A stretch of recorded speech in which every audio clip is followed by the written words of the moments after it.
আজকে আমরা বানাচ্ছি স্টাফড আলুর দম। তার জন্য আলুটা এইভাবে চৌকো করে কেটে ভেতর থেকে এইভাবে আলুটা বার করে নিতে হবে, এরকম গর্ত হয় যাতে। আর ভেতরের যে আলুটা বার করলাম সেটা সিদ্ধ করে নিতে হবে। এবার কেটে রাখা আলুগুলো ভেজে নেব, তার মধ্যে লবণ আর হলুদ দিয়ে। আলুগুলো এভাবে লাল লাল করে ভেজে নিয়ে তারপর তুলে নিতে হবে। আর এবার বানাবো পুর।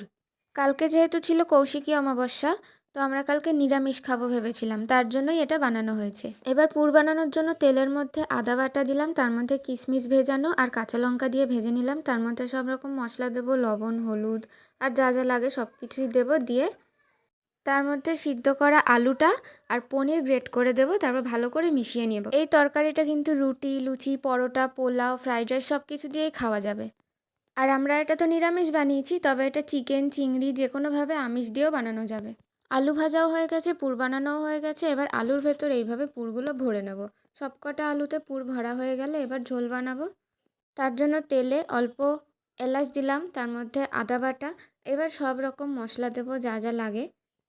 তারপর স্বাদ মতো লবণ দিয়ে জল দিয়ে কষাতে হবে। কষানো হয়ে গেলে এখানে দিচ্ছি অল্প টক দই।